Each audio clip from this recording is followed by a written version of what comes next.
Welcome to the Autism Central Podcast, the home of real stories, honest conversations, and shared wisdom from England's National Autism Peer Education Programme. Here, we bring together autistic people and the people who love, support, and care for autistic people of all ages and backgrounds to explore every aspect of life. The National Autism Peer Education Programme is delivered by Anna Freud and commissioned by NHS England. Through education, coaching, and connection, we offer resources, group webinars, one-to-one peer support, and community events that centre lived experience and build real understanding. Our vision is a society where autistic people, their families, and those who support them are empowered, connected, and thriving. This is your space, your community, your podcast. Welcome to Autism Central. So joining me today is Emma, a qualified teacher with over 27 years of experience, who has dedicated her career to supporting neurodivergent children, young people and their families through training, consultancy and one-to-one assistance. In 2018, she founded the Send Limited, providing support and services nationally. Emma's qualifications include being a certified play and creative art therapist, offering clinical support to children, young people and other therapists. Emma is a parent to two neurodivergent young adults, and tragically Emma lost her son Stefan to suicide in March 2022 after he reported being bullied for being autistic. Emma and her husband Tristan founded Stack Life CIC as a legacy to their son to raise awareness of neurodivergence and mental health, focusing on the area that they live in Kent. Welcome, Emma, to the podcast. And thank you for joining me today. I thought we could start with Autism Central.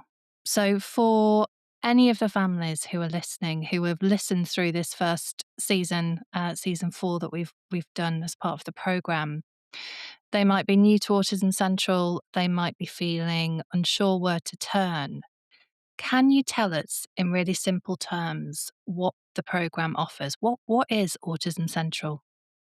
Oh, I like to think of it as like a one-stop shop, actually.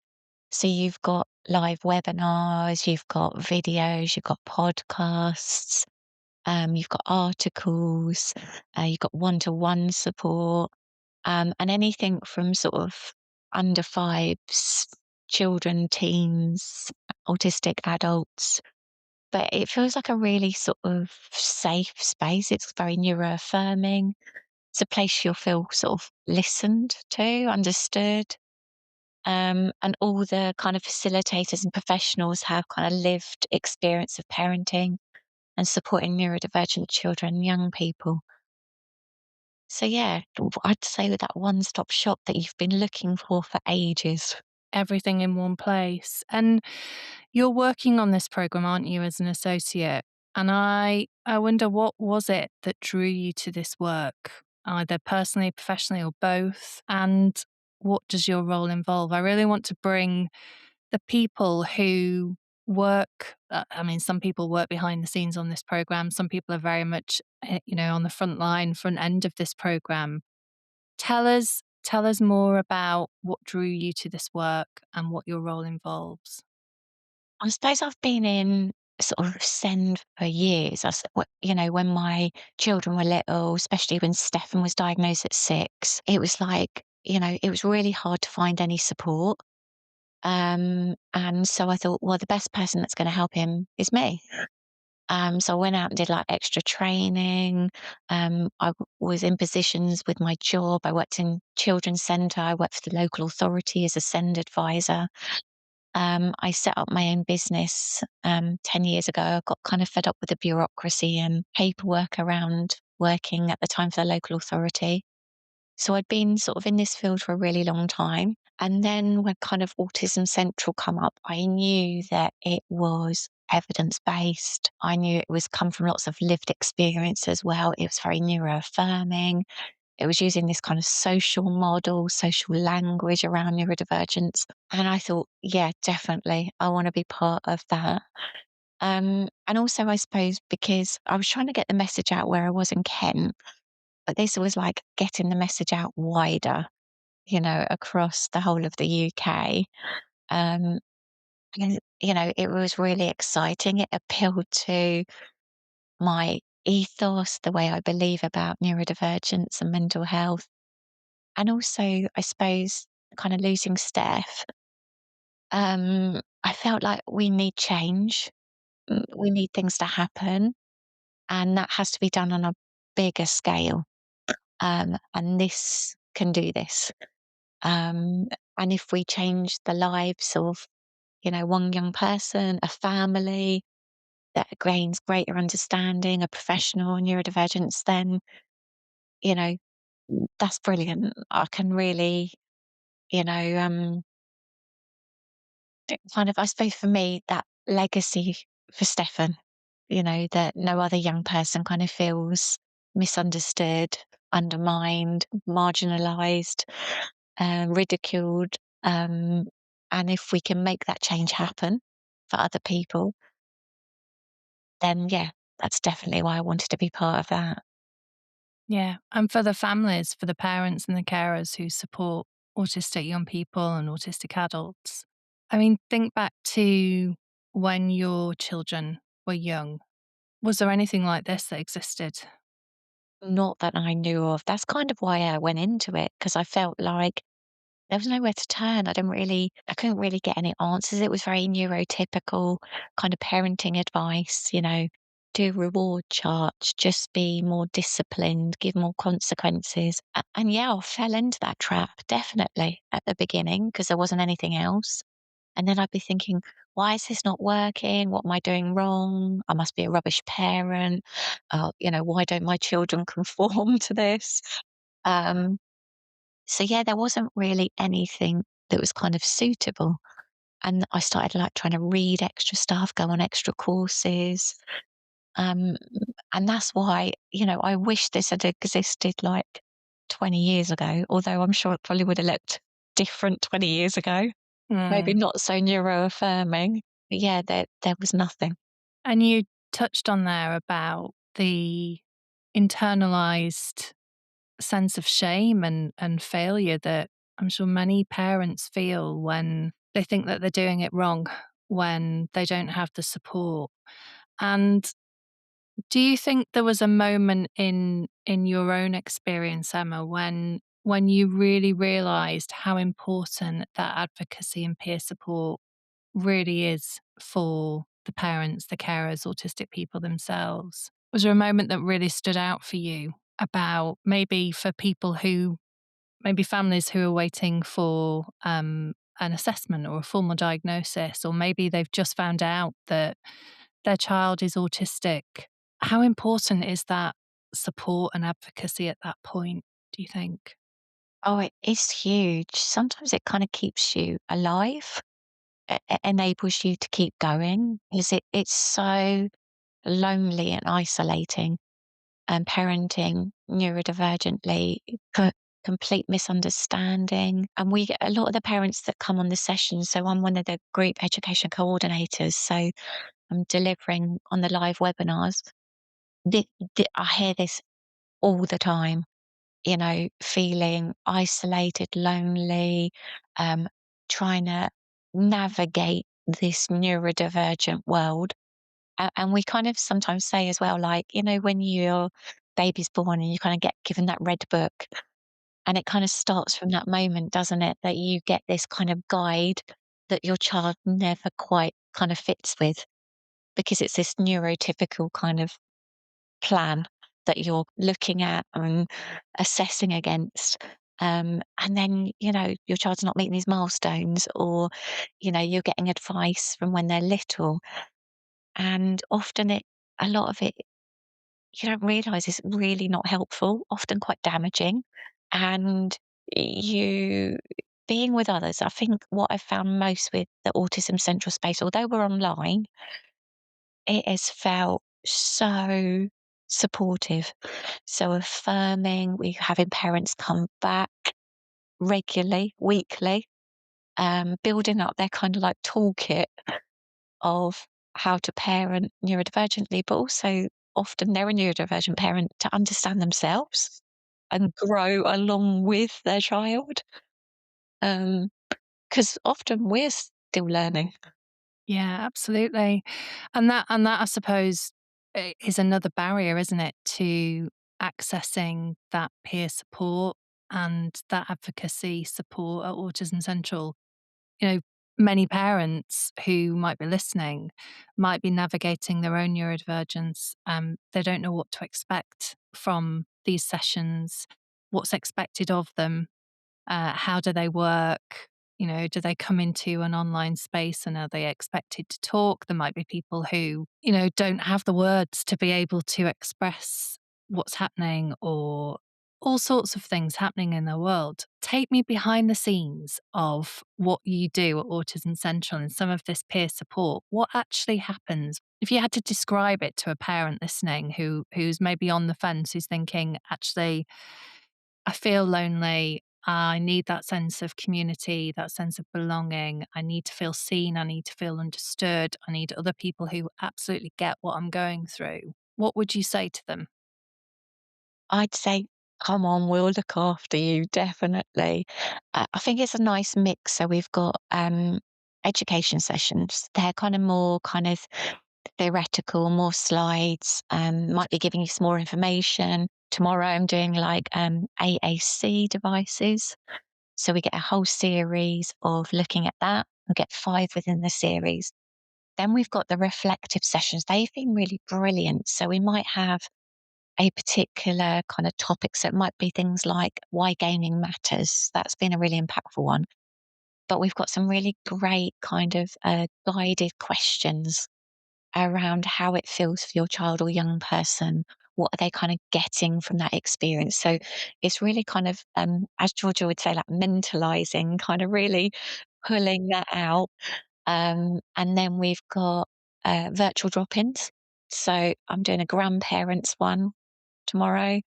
I had a grandparent last week that come on, and it's just space to chat, to ask questions. It's so important, isn't it? That creating space for grandparents who themselves may well be also discovering that they are autistic or neurodivergent later in life, who are also probably caring and looking after grandchildren who want to learn, who want to know, who were part of a generation that had a very different understanding of what autism is. And is that a big part of it, do you think? Do you think that the educational piece, the curiosity piece, is really important for grandparents? Yeah, I mean, we sometimes, what I love is seeing a real big shift even within an hour. So, often we might get parents and grandparents come in and say, well, well, they need to fit in the world. They need to be more disciplined. They need to access education. So they've just got to kind of get on with it. Or in my day, this kind of thing. And be able to kind of give them, I suppose, the theoretical side, but also kind of help them kind of shift it and look from the child's perspective, but also giving them understanding around, so for example, a lot around the sensory system. How do you think your grandchild is experiencing the world when their sensory system is different? Um, and you can sometimes see this real, like within an hour, a complete shift round of, I need to do things differently, don't I? Or what can I do to make it more accessible for them? Or, you know, which is amazing, seeing that real kind of click moment of understanding. Um, and I think kind of what you were saying earlier as well, Catherine, that when parents come into the space, there's no pressure for them to have camera on, speak. They can make that choice. They can use the chat if they want, but they don't have to. They can just listen. But what I've seen is lovely is that I've seen some parents coming back that didn't have their camera on at the beginning, didn't use the chat, didn't speak, to now cameras on, fully involved, chatting away, giving information in the chat that might support other parents, because they feel safe, they feel comfortable. We're not, this is no critique on their parenting. We're not saying you should do it this way or you should do it that way. Yeah. Because for many parents, they may have experienced, very harmful experiences, maybe in the SEND space, in the school space, local authority. Maybe they've been, guided and directed towards, parenting courses that just do not help.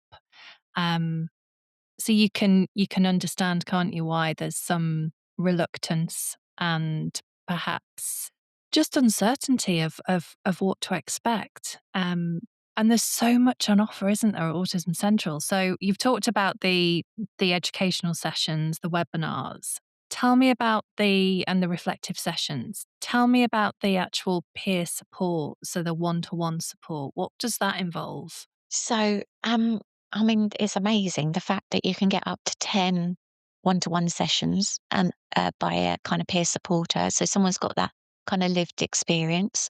So it's not kind of therapeutic, but it's just someone that's experienced that. So you kind of go on the website, on the front page, homepage, you click on one-to-one, you fill out the form with your details, kind of gets triaged, and someone makes contact with you in a few weeks. And then you can the one-to-one peer guide will make contact with you.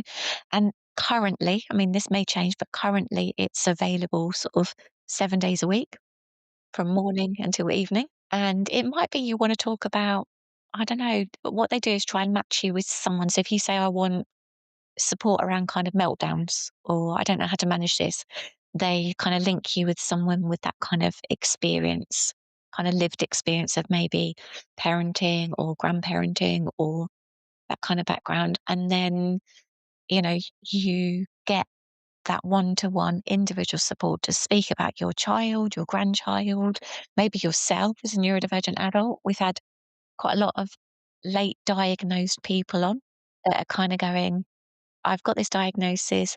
I don't know who I am anymore. I'm regressing in my kind of capacity. I'm grieving. And we openly kind of look at that, that grieving process of being a late diagnosed adult, but also being a parent of neurodivergent children.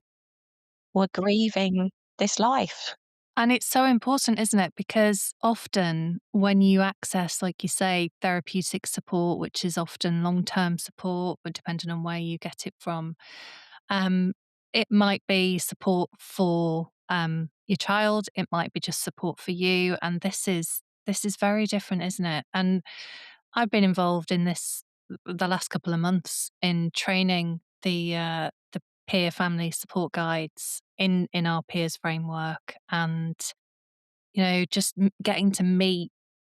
I mean, I think we've got about 130, haven't we? Family peer support guides. Actually, getting to meet them on a Zoom screen and understand more about them and their stories and their experiences, and you know, helping them with mock practice sessions, and really thinking about how we apply all of those approaches. I mean, you talked about mentalizing. We talk about the double empathy um, theory. We talk about being very person centered. There's so much in their approach that they do, and yeah, they are incredible. They really are. And the space that they create and the space that they hold for people. And the fact, I didn't know that, Emma, the fact that parents can book on 7 days a week at the moment, that they can get that support. And it's so needed. It really is, isn't it?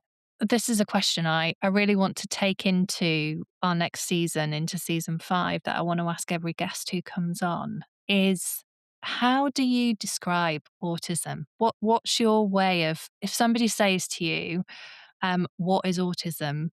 Because it can often, I don't know about you, I often find that I end up saying to people, just read my book. Like, I have to put it into 60,000 words. I can't just tell you what autism is from my experience. Go and read my book.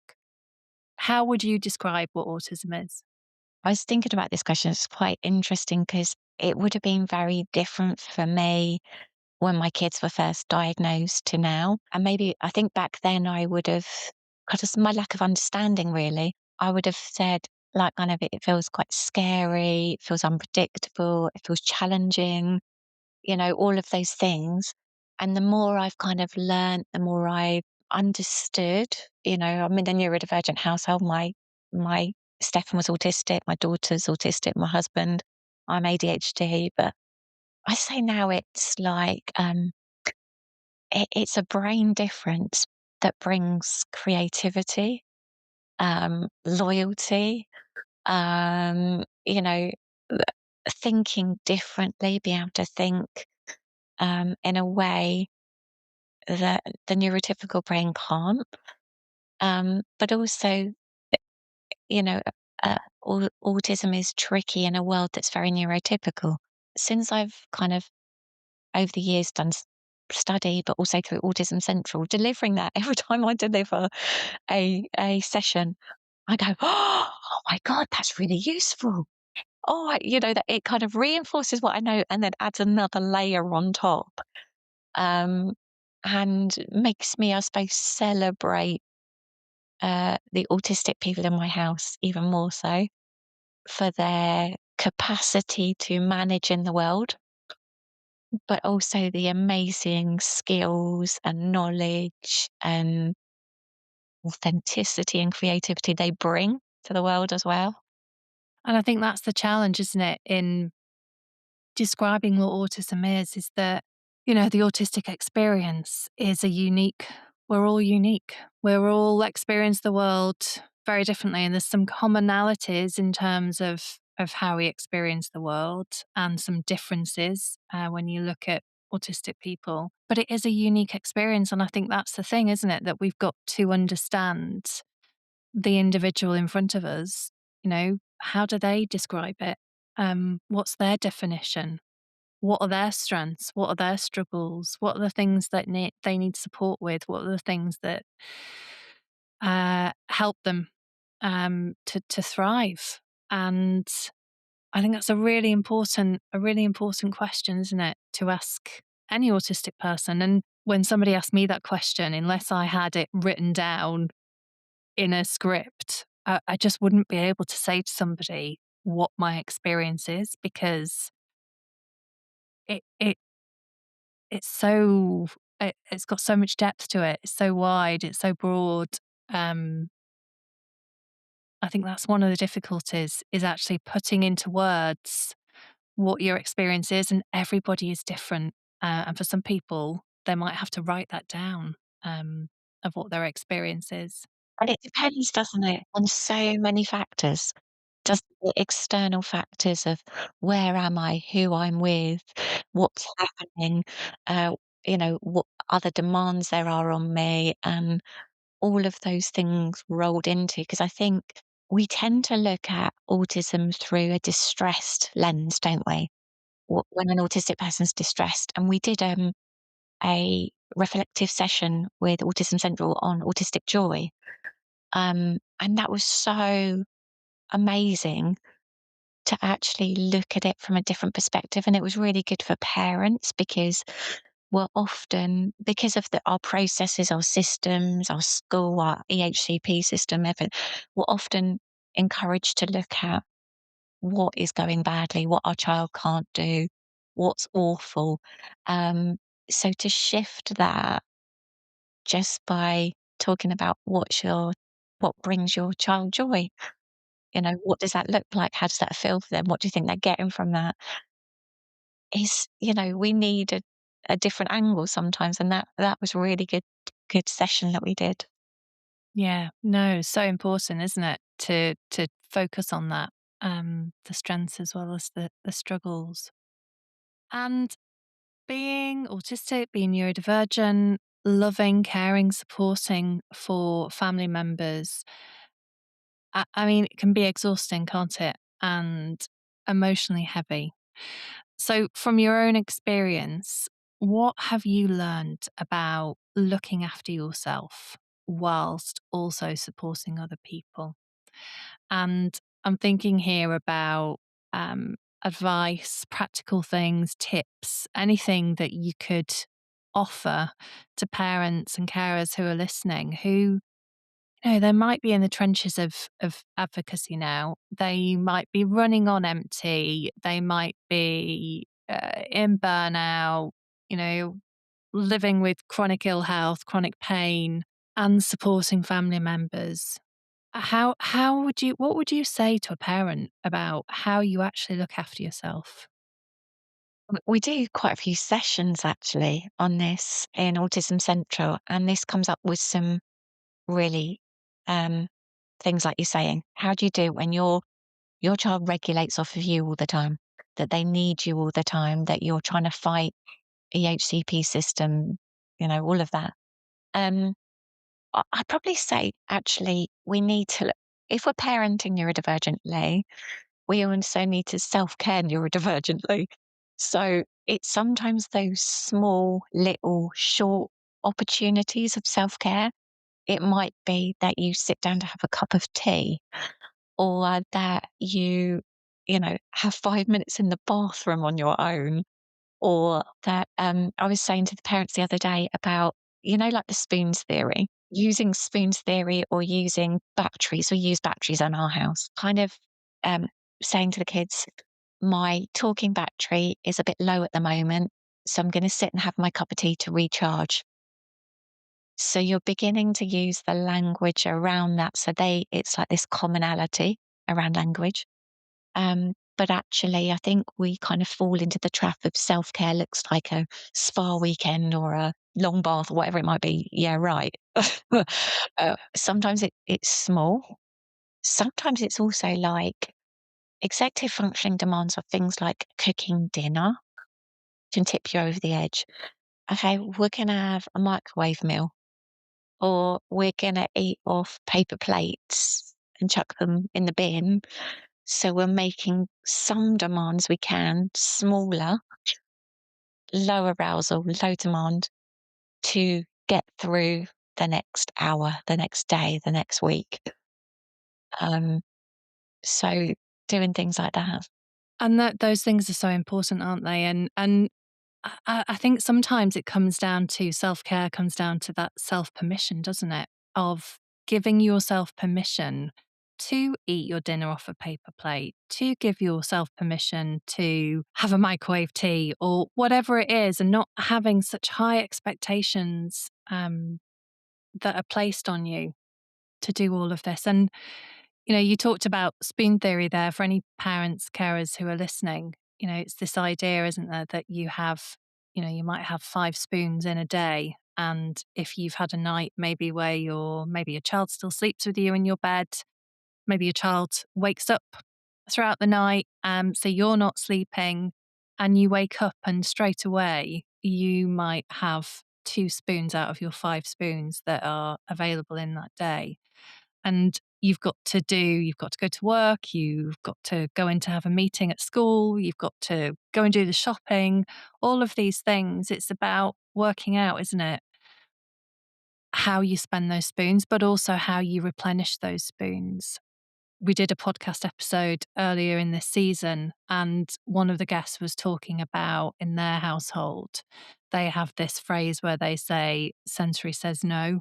So if there's something, if their sensory system is up here and you've got this conflicting sensory system with your child, of being able to have that language to say, actually, this is something that is, you know, distressing, or it's painful, or I've reached the point of my sensory system. So we all find ways, don't we? We have to find ways, language, like you say, your language in your household is the battery.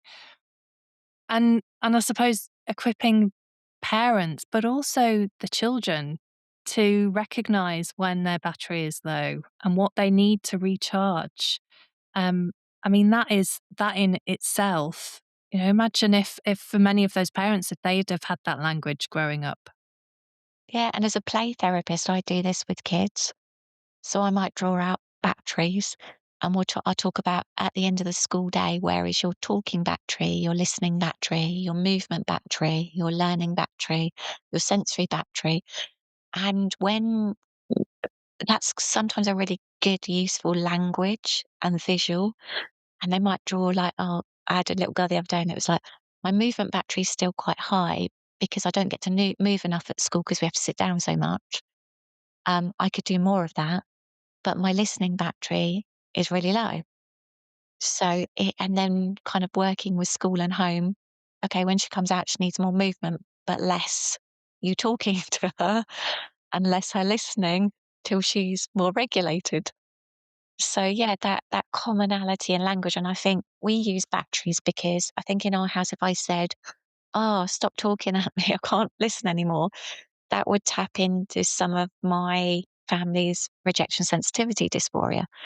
So they'd go, "You're being horrible to me, you hate me, you're mean." Or, whereas because of that common language we all use, "Oh, it's not a rejection, it's just you letting me know that you're exhausted or you can't do that." Yeah.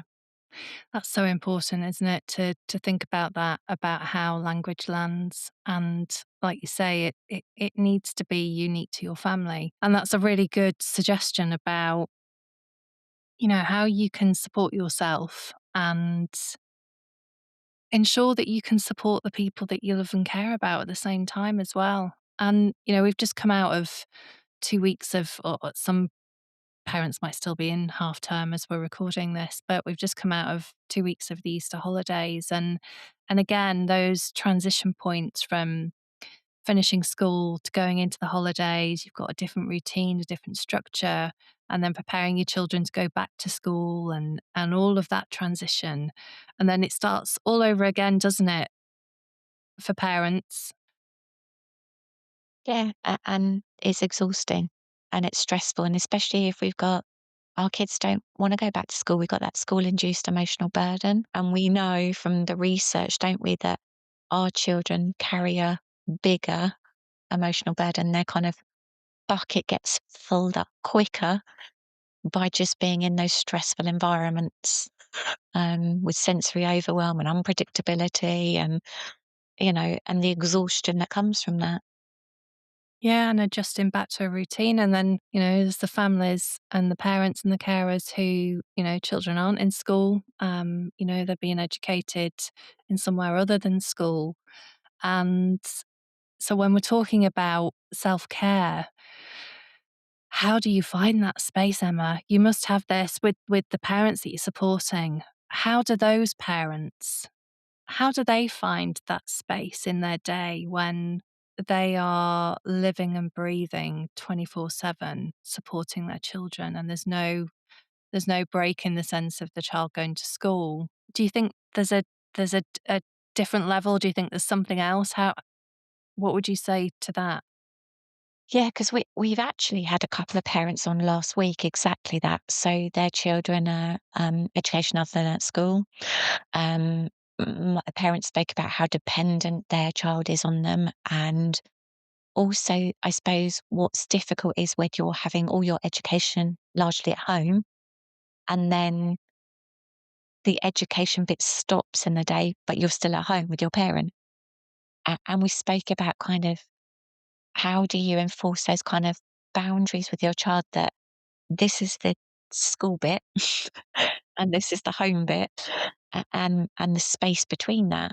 Um, and we spoke about, like, even if that's a bit more visual, that, or even if it's also externalized, like, um, this is our school bit of our day and this is what it looks like.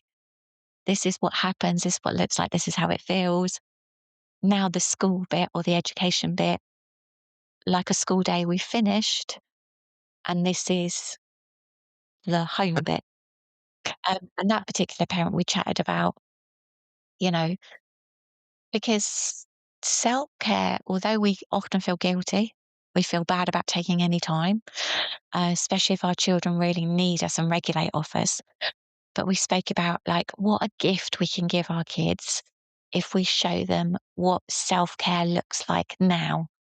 So when they're older, they're not going into burnout because we're beginning to go, I need to top my battery up. I'm going to go for a walk around the block, or I'm just going to go and hang the washing out, but I'm going to listen to some music to regulate my sensory system. So we're kind of externalizing that.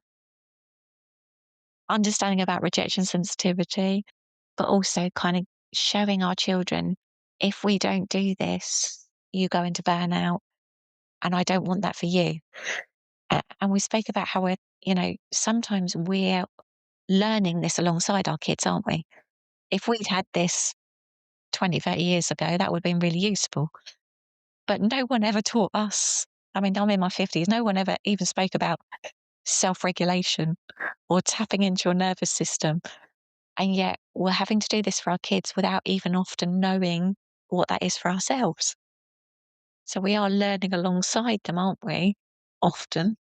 Yeah, we are. And it's so important, isn't it, to model that, and like you say, that for us to be able to really understand what self-care looks like for you on an individual level, and how you carve that out, and how you verbalize that to people around you, taking into account rejection sensitivity and how other people might feel. And yeah, our children need to see that, don't they? They need to see us doing some of that. And I think our children that are kind of homeschooled, IOTIS or something, it was also about anchoring them into other forms of safety.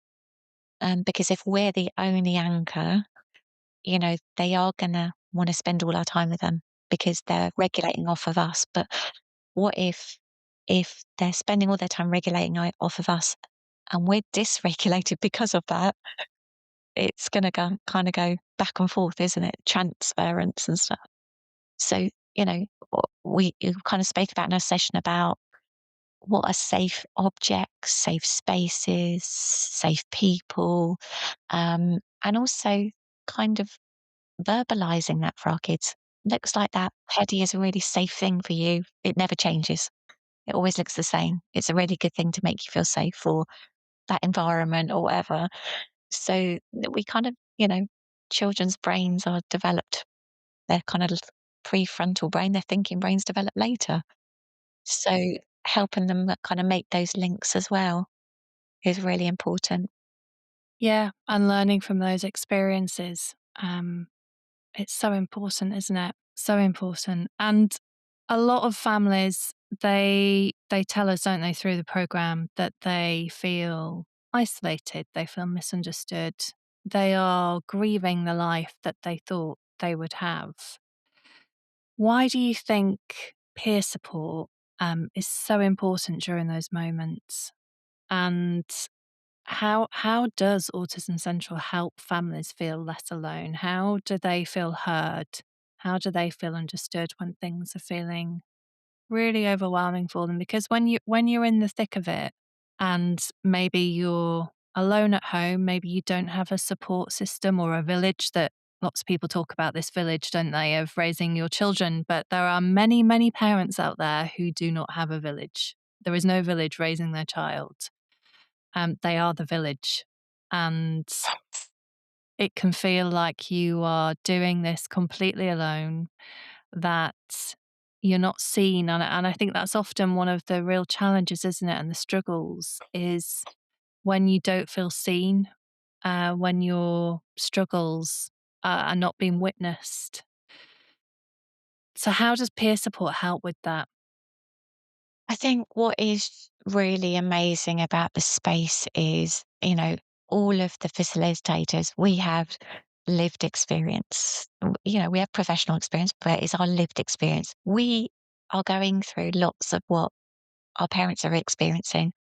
We're going through this grieving process, and this comes up pretty much every week about, you know, and we acknowledge that. And parents can come in and go, "This isn't what I signed up for." And we go, "Yeah, I know exactly what you mean." And sometimes that's hard to say that out loud and be in a Mhm. space where that's kind of accepted, that it's understood. Because often people want to go, well, you know, uh, you're lucky, you've got a child, and just get on with it, or that kind of thing. You go, but I signed up for, you know, going out for day trips and it not being ruined. I signed up for going to restaurants or things, or and not having to eat at the same place or not be able to go out at all, or I want to go out with my friends and their kids but I can't because my child struggles with that.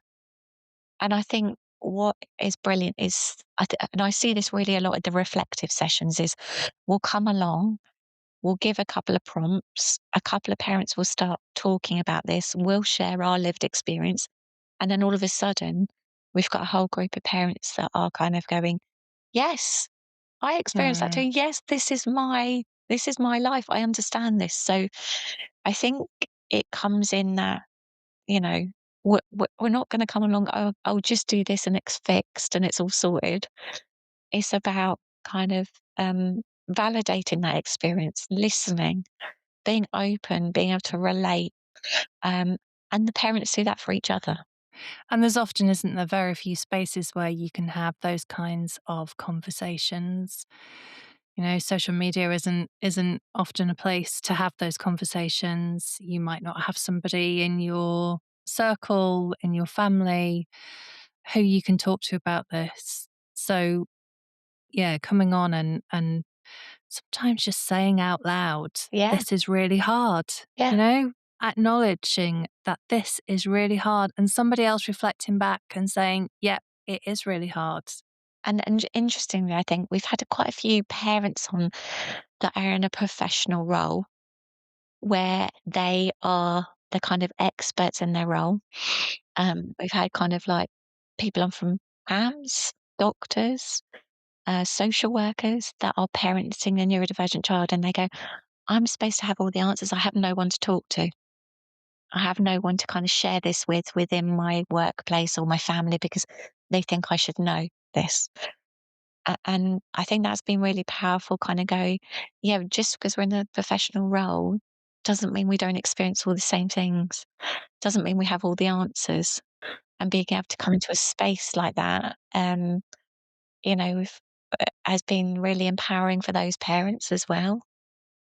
Yeah. And this is the thing, isn't it? You can have all the knowledge and all the theory and all the qualifications and have studied all sorts of things. But when it comes down to it, you know, this is a very human experience. And in the human experience, you need to feel seen and witnessed. You need to feel a sense of belonging. And and I suppose that's what peer support gives you, doesn't it? Is that witnessing, of feeling that somebody sees me, somebody sees my struggles. And I often think as well with peer support that you get an opportunity to come into a space where, you know, you get maybe a dedicated time to speak and nobody's going to interrupt you. Nobody's going to jump in with solutions or advice that's unwanted. Um, Nobody's going to brush you aside and say, I haven't got time to speak to you right now. I think that's one of the most powerful things, isn't it, about peer support and coming into a space like that is actually somebody creating a space where you can be heard. Yeah, most definitely. And you're right. It's not jumping in with a, oh, have you tried a reward chart? Because my cousin's friend's autistic child, all of that.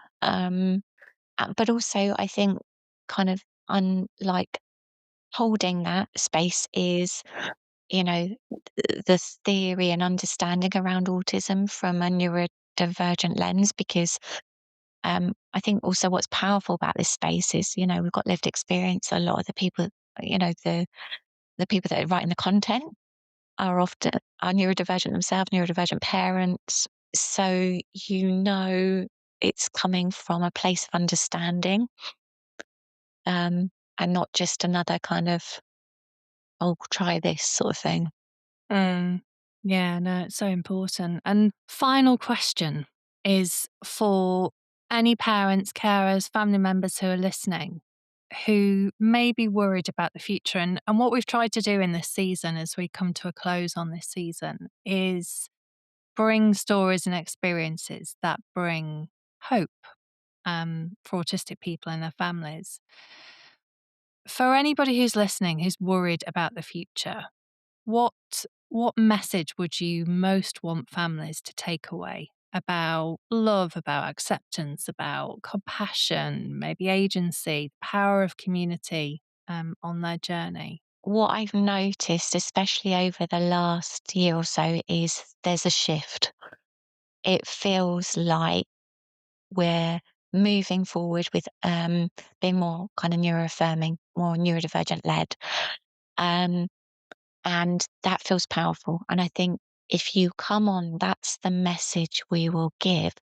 And think collectively, if we're all saying this, we're all doing it, we're all advocating for our young people to be understood. Um, and the power collectively is going to drive change forward. And I do feel there is hope because I feel the shift, I see the shift. And I think even if the shift is in our house, even if the shift is, I'm going to parent differently, I'm going to understand more about my young person, I'm going to meet them at the place they're at. Um, you know, that can be really powerful even in your own house because I've seen that in my house. And then we kind of filter that out. So, you know, there is definitely hope. I think there's enough of us now that are really taking momentum with this to drive this forward. And we might end up going 10 paces forward and 5 back because of what society things going on and what people believe they think they know about autism. But this is important. And this is why this is especially important for me because of what I've experienced with my son, Stefan. Um, so that's why I love doing Autism Central. I love working with parents because, you know, it can be different, but we have to do it collectively. And that might be collectively just in your house. And then that might be collectively in your community with your children's school or, you know, so we can do it definitely. Yeah. And the hope, isn't it, that when you're in something, it can often feel like nothing's going to change. That you're in this season, you're in the trenches, you're very much in it, and it's very hard, isn't it, to see beyond where you're at. And again, if you're neurodivergent yourself or you're autistic yourself, that absoluteness can feel absolute. That nothing is ever going to change. This is where we're at, and this is how it's always going to be.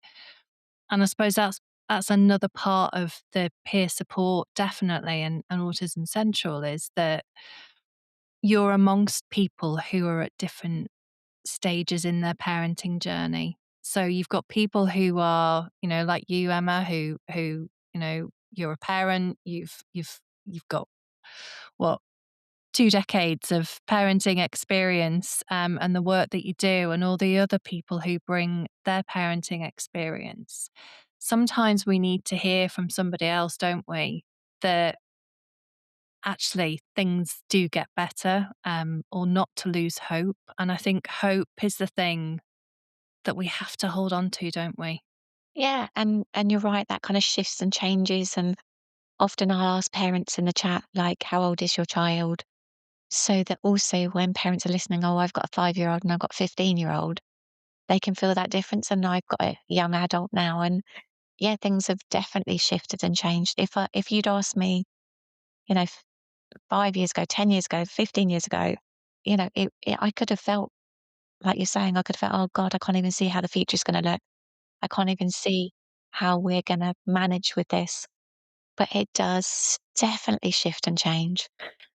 But I think uh, increasing your kind of knowledge and understanding, with that be peer support, learning more, helps make that journey easier. Um, because, we'll hold hands with you in that process. We'll be there. We'll listen. So I think that's also what kind of makes it feel different as well. So the message to parents and carers listening is to go and immerse yourself into Autism Central and all that's on offer.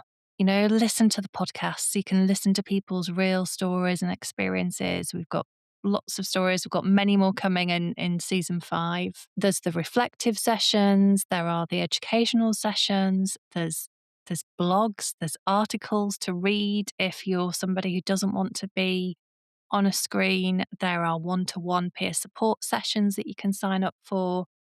And everything that you need to access, you can find in the description of this episode that you're listening to. And you just head to the Autism Central website, and everything that you need resource-wise is on there. So thank you, Emma, so much for your time today and coming on and sharing some of the behind the scenes of what you're doing at Autism Central and what you're going to continue to do. And hopefully some of the people who are listening will get to be part of some of what you're delivering. Yeah, definitely. Come on and see me. Come and spend some time. We'd love you to be on. Thanks, Emma. If any of the topics mentioned in today's episode are of special interest to you and you'd like to discuss this further, you can book a one-to-one session with a peer guide on our website at www.autismcentral.nhs.uk. Autism Central would encourage listeners to do their own research and make informed decisions about any strategies or equipment mentioned in this podcast. Any advice or suggestions given by a guest or peer educator do not replace or substitute advice received from direct consultation with a qualified professional. The Autism Central podcast is produced by Autism Central and is the copyright of NHS England.